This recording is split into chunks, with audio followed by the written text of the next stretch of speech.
Hey, how you doing? Phil here. Welcome to Hide&Geek. I'm so happy that you're here. Today, I have a special treat for you.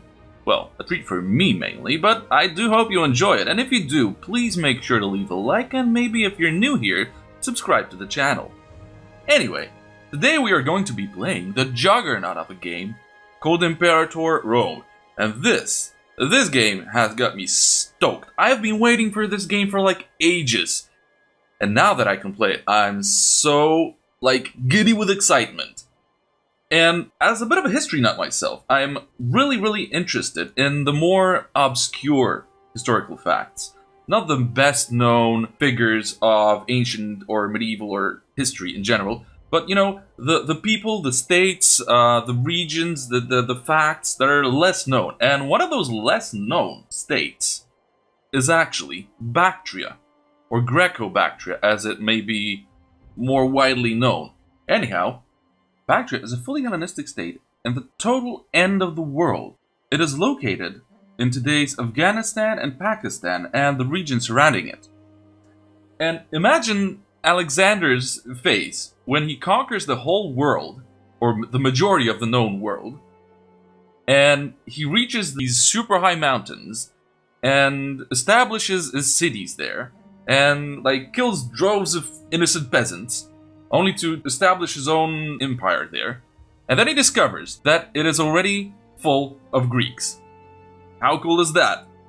So, the history here is actually that those Greeks living in Bactria had been resettled years before by the rulers of the Achaemenid Persian Empire, who had this unpleasant habit of taking the more unruly social groups and forcibly resettling them as far as possible. And in the case of the Greeks from northern Africa and the Levant, who didn't really take too well to the Persian rule, they were taken and resettled to the farthest reaches of the great Achaemenid Empire, and that is the land of Bactria. So Bactria in this game is a bit of a melting pot with a multitude of religions and cultures, stuff like that, all different peoples.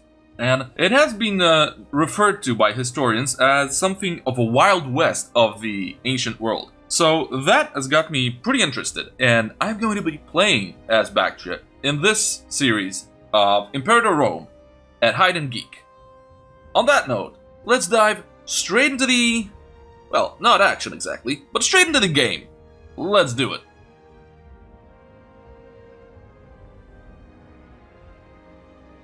So Bactria, a pretty big nation here, if you compare it to the states in Europe. But despite being relatively large, it is not that affluent. And the provinces here are kind of shitty if you ask me. But this is all good. This is all an opportunity for us to develop. So we have a lot of impassable land. This is actually not impassable. Wow, this is actually super cool. But impassable land in the form of mountains. Himalayan Mountains. Some deserts to the west and to the south. It is looking pretty impressive, if you ask me, the land we are having here. But the main drawback of playing Bactria is, are actually these guys, the Seleucid Empire. We are a satrapy of the Seleucid Empire. We cannot do anything without their say-so. So, no diplomacy, no wars, no anything, and we have to pay them. So, the main, short to middle term goal is to break free. Maybe form an alliance with Parthia, who is also a satrapy here. Generally, regain independence. And then we might start conquering all that is here, or at least subjugating them. But before we do that, we have a whole lot of stuff to work with. First of all, as I said, we're not too rich, and we are actually losing a whole lot of money monthly. Minus 7.38. We have to do something with that. We also have to invest all our points in some technology, some religion, some omens, There is such a lot of stuff to do in this game, it honestly intimidates me. I mean, I wanted to play this game as soon as I heard that it was in development. It is something that every history enthusiast has to play, in my opinion. Especially if you're interested in ancient history. Anyway, back to Bactria. Yeah, we will have a lot to do before we even unpause the game. So, let's get to it. Nation overview. This guy, Sophites, is our leader. The Basilius of Bactria. Let's take a look at this guy. He is specialized in finesse, so civic power, or gravitas, as the Romans called it. Or at least that is my pronunciation of the word. Forgive me if I butchered some of the pronunciations here, but this just has to happen in a game where there are like thousands upon thousands of characters with names derived from some ancient, obscure cultures. You'll see what I'm talking about later, but there is a lot of space to make mistakes here when it comes to pronouncing stuff. Anyway, yeah, Sophites. Finesse, martial, and then some charisma and zeal. So, all in all, a pretty nice character here. He has 100 prominence because he's a leader, 100 loyalty, of course, because he has to be loyal to himself, doesn't he?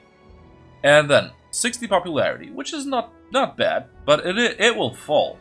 It'll be falling, and we'll have to do something about that.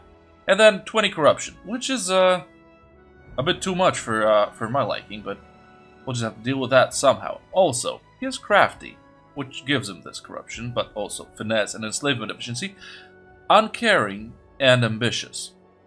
And he is our guy here. He has a wife and a daughter, and his ambition is to have a son, which is perfectly understandable, because for now, his primary heir is Mr. Alkimakos Peniyid. I see, that's what I told you. Pronouncing those names isn't going to be a walk in the park. So, I don't know how to pronounce this the surname of this guy without it sounding like penis. So, let's just settle on calling him, I don't know. Should we call him penis? No, we shouldn't. Yeah, we're adults. We shouldn't do that, should we? No, definitely not. Anyway, Alkimakos Peniyid. He is the primary heir to our empire here, so nobody would like that guy as his heir. He's like an uglier clone of our Sophites, so he does want to have a son, but he's 50 years old, so he should probably get to work pretty fast. Next, we are an autocratic monarchy, and we are Macedonian in culture, so Hellenistic. Let me show you a thing. So, culture. If we look at the culture map mode, we are the state, the ruler, the ruling caste or class, or however you call them, is Macedonian. So, Hellenistic. And you can see these are the little enclaves of Greeks in our empire. Other than that, we are totally Bactrian, Sogdian, all those local cultures. So the minority is Greek. And I would like to do something about that. But this is probably going to be a long-term goal. Another thing, religion. Hellenic religion, so Greek religion. Let's check out the religion map mode now. See, the Hellenic religion, much like the culture, is focused only in those little enclaves. We are primarily Zoroastrian. And ideally, I'd like to have this turned around somehow. So I'd like to have a Hellenic state with a homogeneous society, because that would give us, I guess, that would give us some bonuses to pop happiness, and that would be awesome. But an alternative to that is, if we look at decisions, of course we have a lot of stuff we can achieve in the meantime, so to speak, but the ultimate goal here may be forming an Indo-Greek kingdom. An Indo-Greek kingdom was actually another historical fact. It was a kingdom somewhere around here, like in Kashmir, which lasted for hundreds of years and was ruled by the first and only Greek dynasty, which is also Buddhist. How cool is that? So maybe we, alternatively, go for like a multicultural, multi-religious state. That might be the way too. I'm not sure yet. Anyway, let's get to organizing our state, because we do want to break free from our oppressors here. But before we do that, we have to be stronger, and we have to be richer, and we have to be better organized. So the first thing we can do here is to try and get our national bonus. So slave output plus 10%, and an additional 1 point per month of every power here. And to do that, we have to choose the ideas that match those three. So one military idea, one civic idea, and one religious idea. Let's do that now. I have looked through those earlier, and I think that martial ethos is the best one here. Morale of armies plus 10%. So it generally translates to the damage your armies can deal and can sustain, if I understand it correctly. So that's a pretty big boost. Then one civic idea. It's either the build cost and time, national commerce income, or national slave output, and this can stack pretty nicely with this bonus. So we're gonna take tax farming, and the third one is gonna be a religious idea. And here I don't really have a preference, but I am probably going to. We don't have any subject states. I don't care about the popularity of my ruler too much. I think we can boost it in other ways. So, civilization level. A pretty arbitrary number. I can't really remember what this does. Okay, civilization level. This value represents the highest amount of civilization your cities can currently have. If they are higher, they will slowly go down this hill. Yeah, okay. Still, an arbitrary number. But better to have civilization than not, I guess. After all, we are trying to be like a Hellenistic civilized state between the Himalayan Mountains and the... What is this? The Caspian Sea. Is that right? Yeah, I guess so. Or Mare Hircanium. Sounds about right. Anyhow, yeah. Since we've done that, we can also... I don't need to look at those guys yet. These are governors of our regions here. But all in good time. Government. We have this is our government. I'll get back to that later. I promise. I'm not an expert at this game, and I will not pretend I am. So I'll just stick to the stuff I have more or less acquainted myself with now. So we have an invention to buy, and I would like, because as you may recall, we are losing money. I would like to start with the property tax. I'm going to need all the money I can get. Then religion. Yeah, we need 210 religious powers, so 2 months. 2 months from now, we're going to choose an omen. So okay, economy. I am going to lower the army maintenance for now. That gives us a whole lot of money. Because we are not going to fight any wars anytime soon. We don't have any fleets. We are paying tributes, unfortunately. 3.5 nearly to those guys. So, someday in the future, this is going to vanish. Now, fort maintenance. Let's lower that to wages. Yeah, I am going to... Yeah, definitely. I'm going to leave that as it is then. Okay, and that's probably it. Now let's unpause for a while.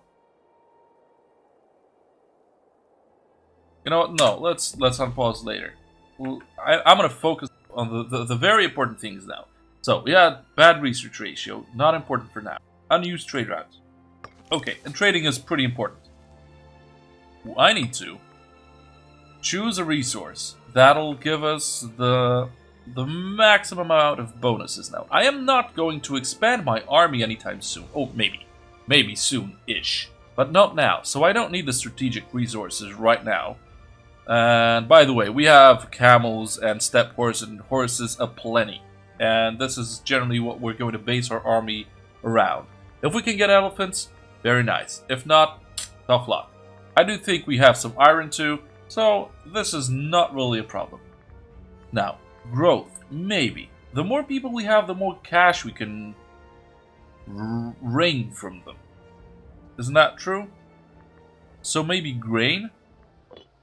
Because we need to have a surplus. So I am looking for some of those. I can't get the gemstones. Oh, I can get gemstones. Ooh. Local tax plus 10%. 0.68. So that's not really super duper, but civilization level and local tax. So either the gemstones, or we go with earthenware. Yeah. Which gives us some research points and national freeman output, which is okay. I think I'm going to go with gemstones. And where's Pamir? This is Pamir. Okay, so they are our neighbors. Gemstones from the Himalayas. Himalayas? Gemstones from the big mountains. Just next to the big desert. By the way, this desert is incredible and enormous. And I wonder how life in those countries looked like. Incredible stuff, if you think about it. Anyway, okay, Pamir. I would earn 0.18 for that. Well, that's somehow that's possible. I buy and then I earn. Okay, let's just buy those gemstones. I needed that. Okay. More. Oh, okay. I would like to also change this this government policy to the trade one, but I'll have to wait for my oratory power to grow a bit. Okay then. Now we have two more things to look here. The first one is our army. And our army is composed of 3 types of units. It's heavy cavalry, 7 cohorts of that, heavy infantry, 7 cohorts of that, and horse archers, 7 cohorts of that. So we are pretty good against heavy infantry and light infantry. We're pretty bad against war elephants, of course. Camels. Oh no, this kind of mitigates it. So that's probably a pretty good selection here. And I am not going to expand the army just yet, but we need a commander. And this is linked with the last thing I wanted to talk about. That means the Scorned Families. So we have a lot of families in our country. These are the major powers here. The major families, the aristocracy. And if a family is has members without any government positions, without any prominent jobs, the family is going to be unhappy. So we're looking for guys with this red cross. These guys are unhappy. And Theodoros Leonidid.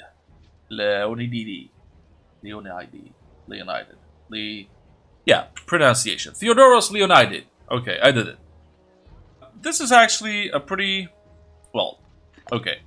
He is foolish, so he has got little finesse. Monotonous. He's not the ruler, so this doesn't count. And polymath. Yeah, he gets research points and national citizenship. Okay, so he is actually a kind of good military leader. So we could solve one of our problems by appointing this guy as the commander of our army. Next, Agathoclid. Okay, and again, the children don't count for that. So Agathoclid, Callistratos Agathoclid, would like to have a job. But if we look at his stats, he is utterly and totally Useless. 4104. Look at this guy.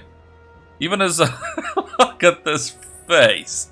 This is not a face of an intelligent man, is it? Well, I don't know. I won't judge him by his looks. But I will judge him by his stats. He's utterly shit. So, no jobs for this guy. Then, Alcetid.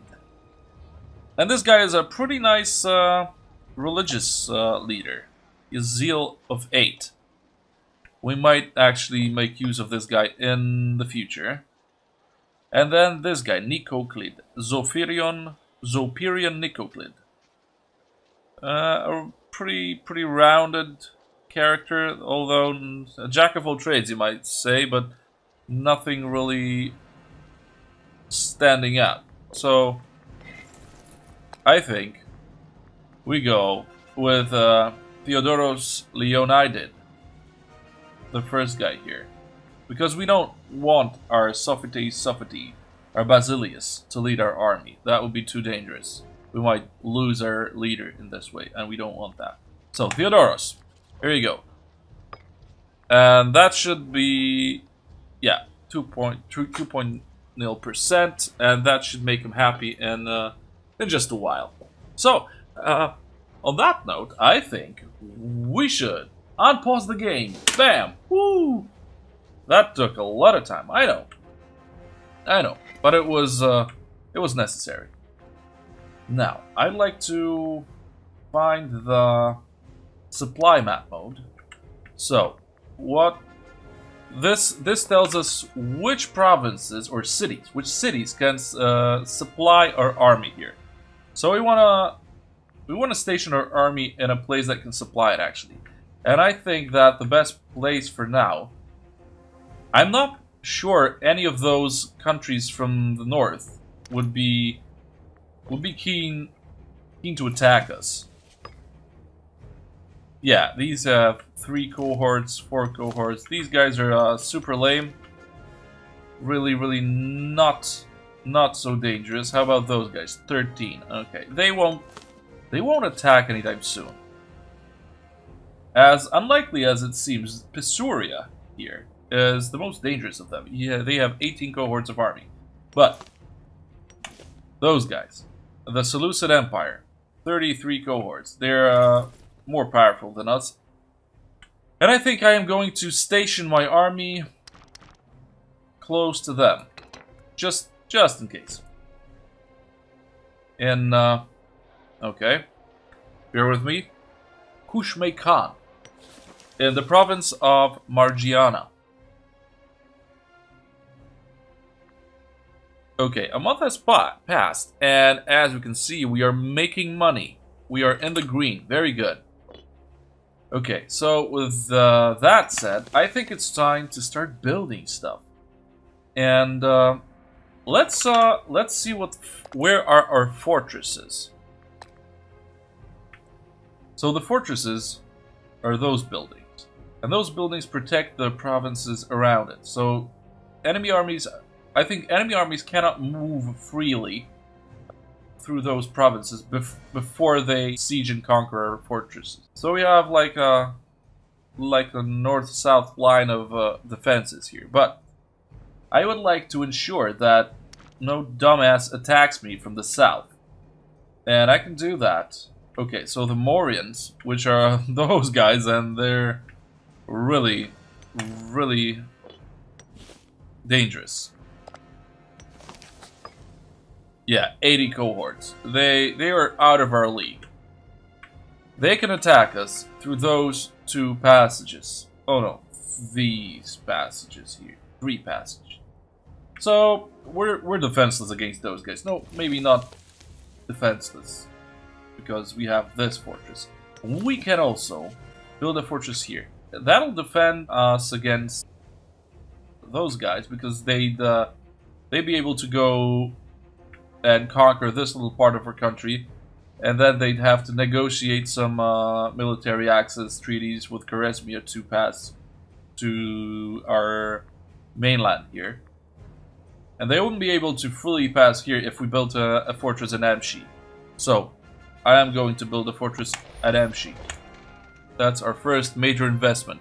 That cost us 100 gold, and we have 232.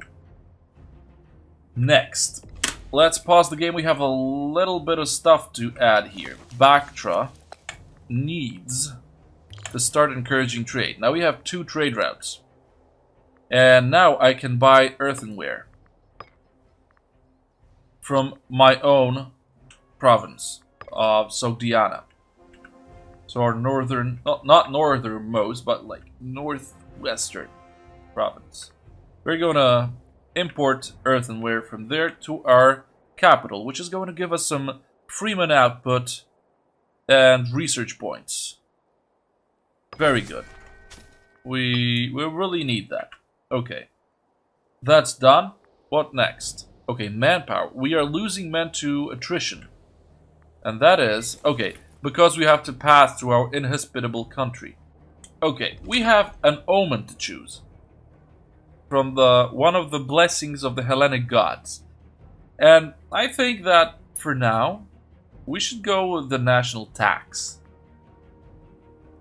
Tax is at 17.68, so we are going to get a bit more cash from that. So, blessing of Papa Hades.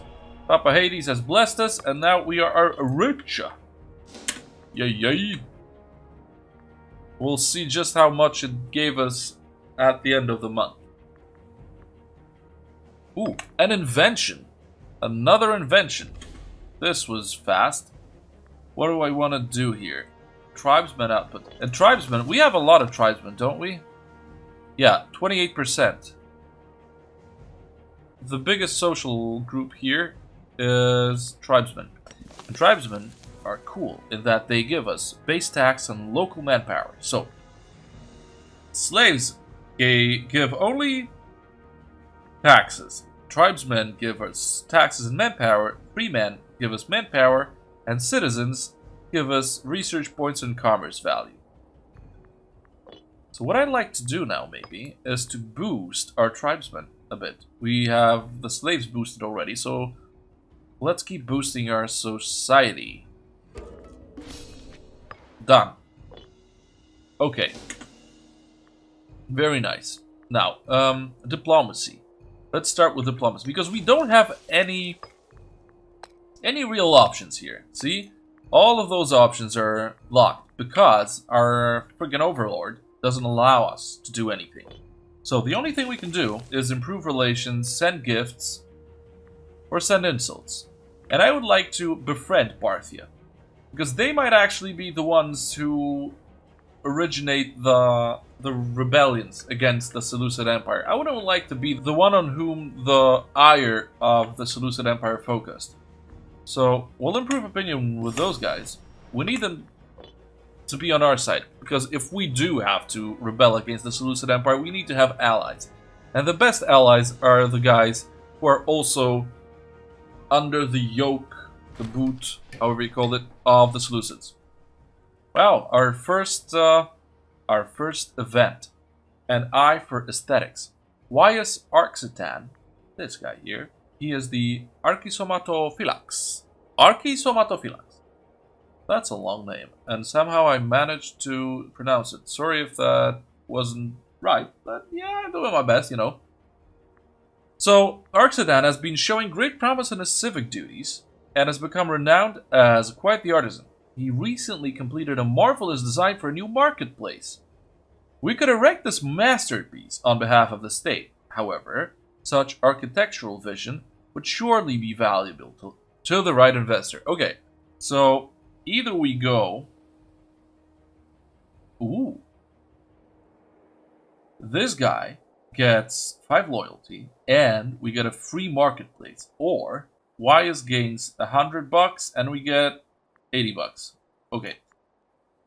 I'm tempted to build it for free. Dilbergine. Let's find this place.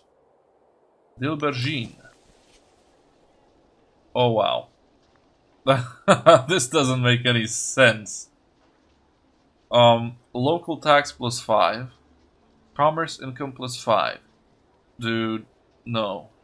This makes no sense. This place isn't earning anything. This is like the biggest shithole of our whole country here. Because I'm gonna show you something. I'm gonna show you one little thing. Population map mode. Look at this.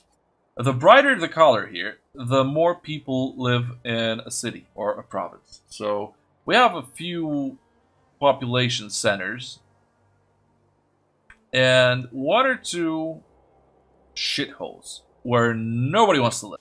And the biggest like black hole in our country is this region here, the region of Transoxus, and this looks like something that should be a rich, fertile valley of a river here.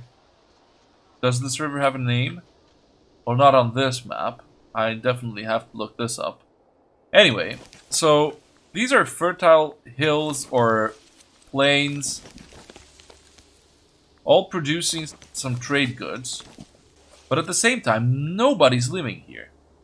Tribesmen, only tribesmen, like wild people, some slaves maybe, but generally tribesmen.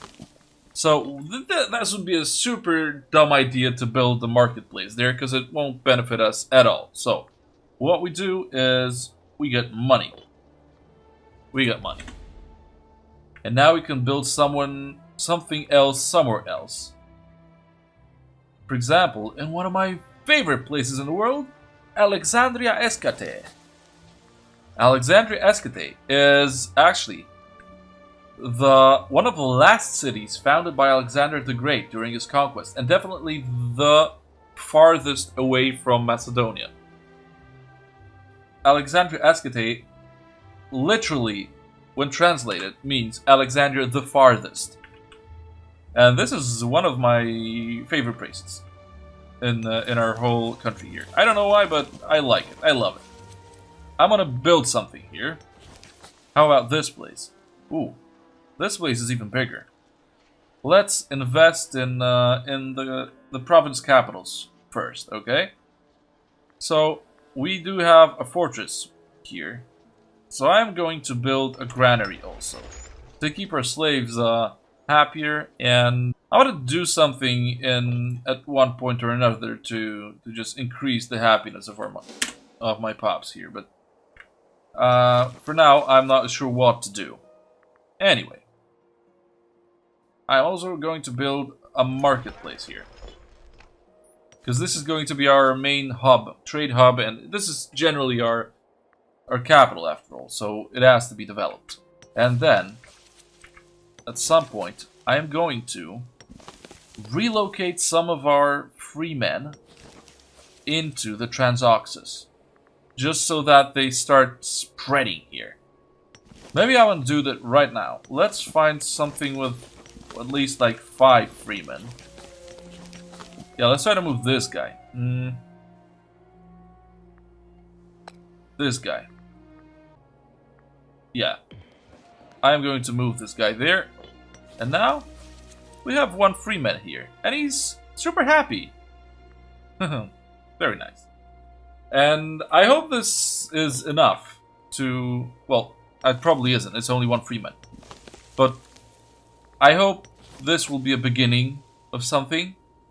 And that we will settle this this region here. Forgive me for forgetting all those words and like stuttering all the time, but first, as you probably know, I am not a native speaker of English, and second, I am super stoked. I'm like giddy with excitement for this game, and it makes me forget some basics at times. Anyway, Sophates falls ill, so our ruler has fallen ill, and perhaps he is wealthy enough. If he is wealthy enough, he will seek treatment of his own volition. Otherwise, we could always step in if his condition worsens. We don't have that much money, so... What is this? Inflammation. Ooh. Swelling and inflammation were common complaints, often symptomatic of future health problems. Tenderness and pain were the primary complaints. Yeah, okay. So, this guy has 516 bucks of his own private wealth, so he should cope. He should be able to do that. And we have a trade request from Pamir, Ferinia. This guy wants us to give him wild game from the province of Transoxus. And this is the province of Transoxus. And now, the surplus gives us plus 5% of local tribesman output. And we have 2 surplus of that. So we can trade it. That is not a problem. And that will give us archer's discipline plus 5% for exporting this trade good. And additionally, this will earn us $0.48 per month.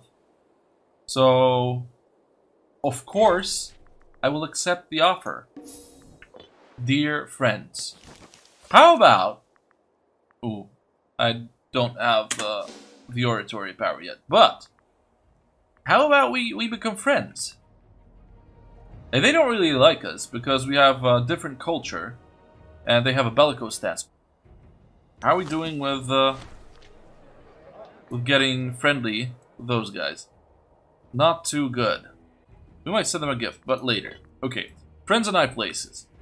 Alkimakos Penead, for reasons known only to himself, has begun voicing his opinion in support of Sophites Sophitid whenever the court assembles.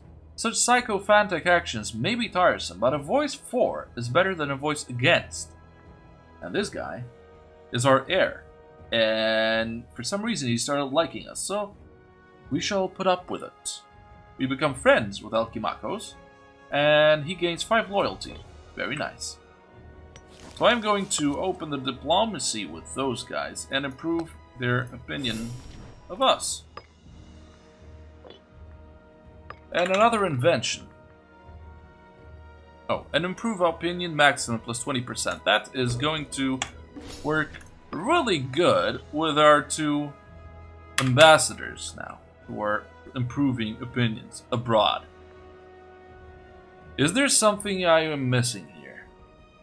We're all out of those points. 192 in cash. Maybe we should... How expensive are armies?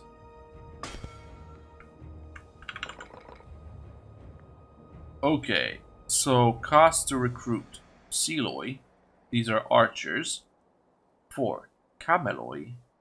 And these are actually a bit more or less maneuverable than the hip pace or the horse archers. Yeah, they're more maneuverable but slower than the hip pace, but slower in general than the horse archers. But at the same time,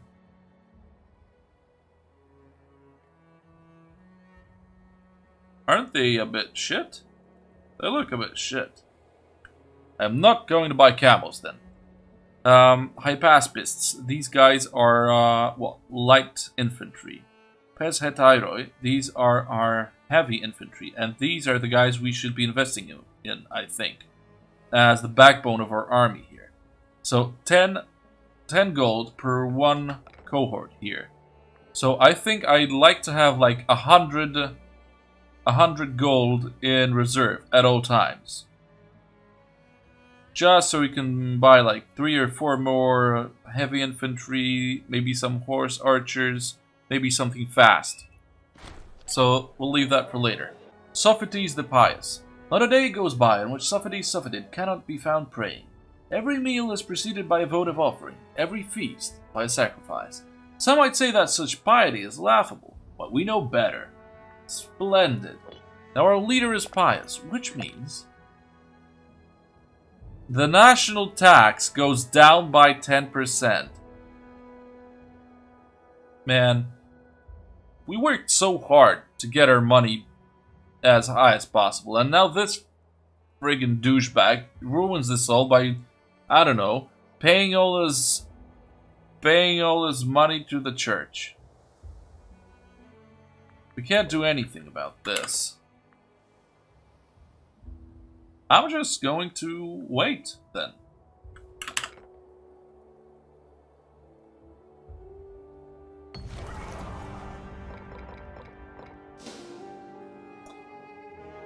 Okay, we have two events here. The first one, let's start with this one, is Man of Ares. One of our soldiers have the reputation of a man blessed by the War of God? Dude, this totally should be God of War, but whatever. So, blessed by the God of War himself, fighting with a frenzy unlike any other.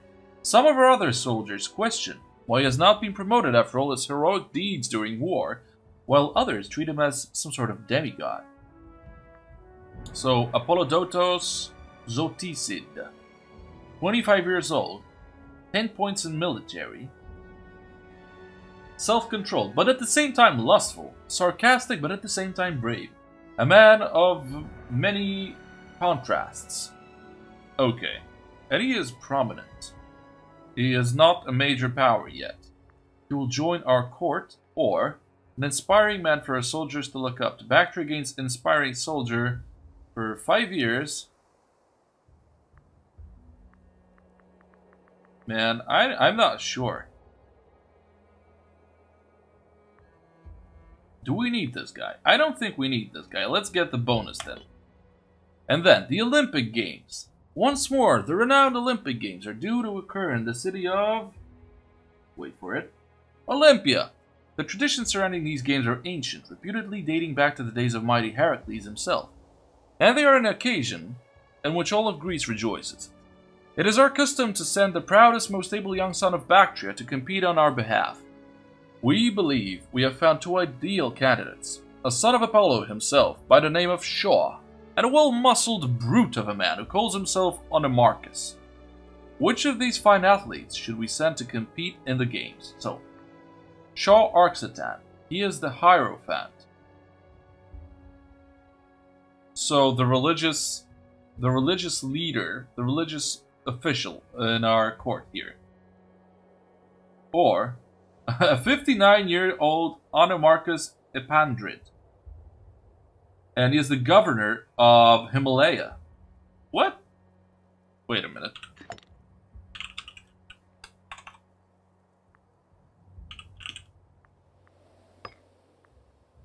That can't be true. Wait. Okay. Let's check this out. So, okay, this is part of the Himalaya province? No. Region. Okay. This is the region of the Himalaya. This whole thing. And he is the governor of Bactrian Himalaya. Okay, now I get it. So he's I've missed this place, to be honest. I mean, this is so high in the mountains and so very isolated from the rest of our country. I just missed it. So this is I mean, look at this place. It's a complete shithole. Let's maybe send this guy. He is pretty good at fighting. Well, definitely better than Shaw. Confident, lazy, monotonous, cautious, and depressed. And he wants to have a son. You know what, dude? You're an old guy. You won't have a son. Trust me on that. Let's just, yeah, let's send Onimarchus to the Olympic Games. Bye. So now, we do not have a governor here. And is this ours? It is not ours, it is Taiwan's. Who are those guys? An autocratic monarchy. We're not that imposing when it comes to military. How about their culture? Or religion? Ritualistic. Culture? Taiwan. But this is our culture group. So they might actually not be... Okay, no, they hate us. Whatever. Okay, Taiwan. These might be our first target. Anyway, we need a governor for this. And we don't have anyone remotely useful. Ah, man. Maybe we go with Zopirion the Cochlid. He is just and a polymath. Just to get rid of this Scorned debuff.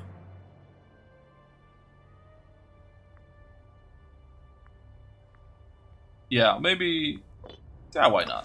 Let's make Zopirion the governor here. But as soon as that other guy returns, he is going to be unhappy. So yeah, you know what? Whatever. For now, let's assign Mr. Zopirion as the governor of Himalaya. So, our most isolated and poor and boring region. Well, maybe not boring. The view from up there must be awesome. Alas, unfortunately, I do have to finish this episode at this point. I wouldn't like to have my episodes too long, like 2 or 3 hours long. Obviously, this one isn't short either, but 40 minutes is, I think it's enough, isn't it? Anyway, I will have the second episode recorded and uploaded in just a short moment, so if you're interested in watching that, you're very welcome. Anyway, thanks very much, guys, for watching this episode, and I really hope to see you around for the next installment.